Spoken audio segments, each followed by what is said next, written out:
आपके पूछे हुए सवालों के जवाबात लेते हैं। फ़खर दुरानी के लिए सबसे पहला सवाल आया। उन्होंने कहा है कि हुकूमती पॉलिसीज़ पर पाकिस्तानियों के एतमाद में वाज़े इजाफा, मुल्की समत और मईशत पर भरोसा करने वाले पाकिस्तानियों की शरह 6 साल की बुलंद तरीन सतह पर आ गई है। और इप्सोस के मुताबिक 42% पाकिस्तानियों ने मुल्की समत को दुरुस्त कहा है। और एतमाद में ये वाज़े इजाफा किस बात की निशानदेही करता है? शुक्रिया। बिल्कुल, देखें, इसमें कोई शक नहीं कि जो ये मौजूदा हुकूमत के आने के बाद ये माशी इशारे जो हैं वो काफ़ी हद तक बेहतर हो चुके हैं। और इसमें भी कोई शक नहीं कि जब ये हुकूमत आई थी उस टाइम ये समझा जा रहा था कि शायद पाकिस्तान डिफ़ॉल्ट कर जाएगा। ये तमाम तो चीज़ें नहीं हुई। मईशत के हवाले से भी कुछ बेहतरी आई है। आपका जो रेवेन्यू जो कलेक्शन है वो भी ऑलमोस्ट डबल हो चुका है। ये तो तमाम चीज़ें हुई हैं मुस्बत, और ये सब जो है इसका मेरा ख्याल है रिकगनाइज़ भी करते हैं। लेकिन जो एक इम्पॉर्टेंट चीज़ है कि ये जो माशी जो मुस्बत इशारे हैं, क्या इनको ट्रांसलेट किया गया है अवाम तक, और क्या अवाम को भी इसमें जो है वो कुछ सहूलियात दी जा रही हैं या नहीं दी जा रही। फॉर एग्ज़ाम्पल, ये एक बड़ा जो है वो जो तनख्वाहदार तबका है उसके लिए एक बड़ी शिकायत ये है कि जो तनख्वाह की जो टैक्स रेशो है वो बहुत ज़्यादा है। वो उस पर हुकूमत को कुछ करना चाहिए। महंगाई के हवाले से भी, बेरोज़गारी के हवाले से भी, ये वो तमाम चीज़ें हैं जिसका डायरेक्टली किसी न किसी तौर के ऊपर कनेक्शन होता है आम आवाम के साथ। तो मेरा ख्याल है कि हुकूमत ये जो आने वाला बजट है इसमें इस हवाले से आवाम को सहूलियात देने के हवाले से सोचे तो वो ज़्यादा इसका जो है वो इस हुकूमत के हवाले से मुस्बत और बेहतर वो रिफ्लेक्ट कर सकता है। बिल्कुल, आवाम को सहूलियात देने के हवाले से सोचना चाहिए। अगला सवाल मज़हर अब्बास आ गया है। कहा गया है कि 9 मई को केस में PTI के MNA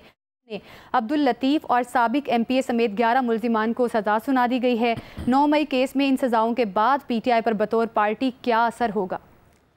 देखिए, 9 मई मेरा ख्याल है ज़ाहिर है पाकिस्तान की तारीख़ का एक बहुत ही गैर मामूली वाक़या था। और उस दिन जो कुछ भी हुआ अब भी उसकी तहक़ीक़ात तो ज़रूर होनी चाहिए, और जो भी मुल्ज़मान हैं उन्हें सज़ा भी देनी चाहिए। ये सज़ा हुई है, लेकिन मेरा ख्याल है बहुत ताख़ीर की है इस पूरे मुक़दमे में। फिर इसको पॉलिटिसाइज़ कर दिया गया, तो जो मुक़दमे की सीरियसनेस है वो डाइल्यूट हो गई।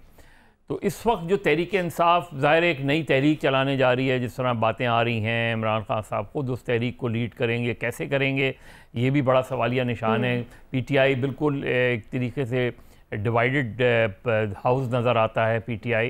लेकिन मुझे नहीं लगता इस स्टेज पे उस 9 मई की इन सज़ाओं का बहुत ज़्यादा इम्पैक्ट होगा। हाँ, आज से 6 महीने साल भर पहले अगर ये चीज़ होती तो और ज़्यादा मुख्तलिफ सूरत हाल होती। आज ज़ाहिर है 2 साल बाद, और इसमें भी जो अभी जो प्राइम सस्पेक्ट्स हैं इस केस के, उनको सज़ाएँ नहीं हुई हैं इस केस में। जब तक वो चीज़ नहीं होगी, अभी भी जो भी सज़ाएँ हो रही हैं, चले MNA MPA की सज़ा जो है अहम होती है, क्योंकि अभी तो अपील का है फोरम अवेलेबल, और वो फिर बाद डिस्क्वालिफिकेशन की तरफ चली जाएगी। लेकिन 9 मई हमेशा रिलेट कर रहा है 2 शख्सियात से, एक इमरान खान और दूसरा जनरल फैज़।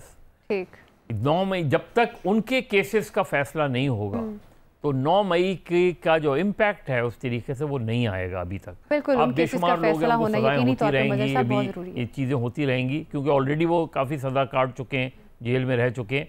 तो मुझे नहीं लगता कि पार्टी पर इन सज़ाओं का कोई बहुत ज़्यादा असर होगा। ठीक है, नहीं लगता कि पार्टी पर कोई असर पड़ेगा इन सज़ाओं का। बेनज़ीर से सवाल पूछा गया है कि पंजाब में मुनशियात इस्तेमाल करने वाले अफराद खुसूसन वो जो HIV का शिकार हैं, जिनके पास शनाख्ती कार्ड नहीं है, इलाज से महरूम रह जाते हैं। क्या हुकूमत इनसे शनाख्त और बेसहारा अफराद के लिए मौसर पॉलिसी और इलाज की सहूलतें फराहम कर रही है? ज़ैनब, बहुत ही इम्पॉर्टेंट इशू है मेरे लिए तो, क्योंकि जो एक्टिव ड्रग यूजर्स हैं ख़ासतौर पे पंजाब पे, मैंने इस पे रिपोर्टिंग भी की है, उनके पास शिनाख्ती कार्ड नहीं होता है। एक तो वो बेघर होते हैं, ऊपर से उनके पास शिनाख्ती कार्ड नहीं होता, उनको तरह तरह के नामों से हम बुलाते हैं, उनको बिल्कुल हमने डिह्यूमनाइज किया हुआ है। और शिनाख्ती कार्ड क्यों नहीं होता ज़ैनब? इसलिए क्योंकि बहुत से ये होते हैं जो कम उम्र में घर से भाग जाते हैं, तो उनके पास कभी डॉक्यूमेंटेशन ही नहीं होती शिनाख्ती कार्ड बनाने की। दूसरा ये होता है कि इनके घर वाले इनको घर से निकाल देते हैं, तो फिर ये इनके साथ कोई जाता नहीं है नादरा के दफ्तर, इनके वालिद, इनका कोई भाई जो इनके साथ जाके इनके शिनाख्ती कार्ड बनाए। अब ये एक इतना इम्पोर्टेंट डॉक्यूमेंट है, क्योंकि इसके बगैर आप स्टेटलेस है। अगर आप HIV पॉजिटिव है, बहुत हाई प्रेवलेंस होती है HIV पॉजिटिव की, 40% होती है जो इंजेक्टेड ड्रग यूजर्स होते हैं, वो अगर जाके किसी सरकारी या प्राइवेट इदारे में भी ट्रीटमेंट कराना चाहें, तो अगर उनके पास शनाख्ती कार्ड नहीं है तो उनको एडमिशन नहीं मिलता। तो अब आप बिल्कुल बताएं कि वो किधर जाएं। एक तो वो बेकार, ना उनके पास आईडी कार्ड, ना उनके पास कोई फैमिली, ना कोई फाइनेंशियल सपोर्ट। तो मेरा तो यही एक मैं कहूंगी कि पंजाब हुकूमत और हमारी वफाकी हुकूमत को इस पर ज़रूर काम करना चाहिए कि कोई आसान तरीका बनाए ताकि इनको शनाख्ती कार्ड मिल सके, ताकि इनका इलाज हो सके। और दूसरा, इनको डीह्यूमनाइज करना बंद कर दें। जैनब, ये जब बिल्कुल अस्पतालों में वैलिड जाते हैं पॉइंट है। इलाज कराने के लिए, तो वो मुझे कहते हैं, वो मुझे बहुत से ऐसे लोगों ने बताया कि वो हमसे, डॉक्टर्स ऐसे बात करते हैं जैसे जानवर है। हमें कोई हाथ नहीं लगाना चाहता, हमसे कहते हैं बाहर बैठो, तुमसे स्मेल आ रही है। तो ये चीज़ों इनको देखना बहुत ज़रूरी है, और ये हुकूमत की तरफ से पॉलिसी आनी चाहिए कि इसका कोई तरीका निकालें कि इनको शनाख्ती कार्ड मिल सके ताकि अपना इलाज करा सके। बिल्कुल इन्हें आइसोलेट नहीं करना चाहिए, बल्कि ये तो एहसास और रहम के तलबगार हैं। अगला सवाल हम एजाज सैयद साहब से, उनसे पूछा गया है कि मरियम नवाज का कहना है कि गैर कानूनी हाउसिंग स्कीमों को एमनेस्टी देने पर गौर करना होगा। गरीब लोगों से पैसे ले लिए जाते हैं और प्लॉट नहीं मिलते। क्या ये फैसला आवाम को रिलीफ देगा या फिर कानून तोड़ने वालों को क्लीन चिट मिलेगी? ज़ैनब, अनफॉर्चुनेट रियलिटी ये है कि पाकिस्तान की पॉलिटिक्स में गुज़िश्ता 1.5 से 2 डेकेड में हाउसिंग सोसाइटियों और उनके मालकान का एक बहुत बड़ा असर सामने आया है। पैसे का जो एलिमेंट है, जिसको पाकिस्तान का मीडिया भी बहुत कम डिस्कस करता है, वो एलिमेंट बहुत ज्यादा आगे बढ़कर आया है।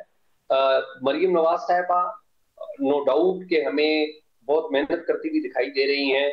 उनके वालिद भी उनको सुपरवाइज कर रहे हैं और उनकी जो टीम है वो भी उनको हेल्प आउट कर रहे हैं कि मरियम नवाज जो है बतौर चीफ मिनिस्टर पंजाब एक फुटप्रिंट छोड़ें पाकिस्तान की और पंजाब की जो पॉलिटिक्स है उसके ऊपर, ताकि वो नेशनल लेवल की पॉलिटिक्स के ऊपर आ सके। तो ये तो एक अलग है कि वो एफर्ट कर रही है, लेकिन एट द सेम टाइम कि मरियम नवाज साहिबा का ये कहना है कि एमनेस्टी दी जाए, ये तो खुल्लम खुला उन गैर कानूनी हाउसिंग सोसाइटियों को क्लीन चिट देने के मुताबिक होगा जिन्होंने मुतल्लिक जो मुतवस्सित तबके के जो लोग हैं, मिडिल क्लास लोग हैं, उनसे पैसे लिए हैं और उनको प्लाट नहीं दिए। ये देखने की बात ये है कि इस वक्त नेशनल लेवल पर, नेशनल असेंबली और पार्लियामेंट में और सूबाई सतह पर पंजाब के हवाले से, क्योंकि पंजाब की बात हो रही है, हाउसिंग सोसाइटियों के से मुतल्लिक कितने लोग हैं जो कि सियासत में आए हैं और उनका पॉलिसी साजी के ऊपर कितना ज्यादा असर है। दरअसल हाउसिंग सोसाइटियों का अरूज पाकिस्तान में जो टाउन प्लानिंग है उसकी नाकामी के बायस हुआ है। पाकिस्तान की जो टाउन प्लानिंग है वो पाकिस्तान की ब्यूरोक्रेसी के पास प्रीडोमिनेंटली जो PAS जिसे कहते हैं, प्रीवियसली DMG कहा करते थे, इनके पास थी। तो टाउन प्लानिंग फेल हुई तो हाउस बिल्कुल ठीक है, बहुत शुक्रिया आपका। इन्वेस्टमेंट शुरू कर दी हुई है, उसका एलिमेंट हमें नजर आ रहा है। आई होप कि मरीम नवाज साहिबा इसको फिक्स करेंगे।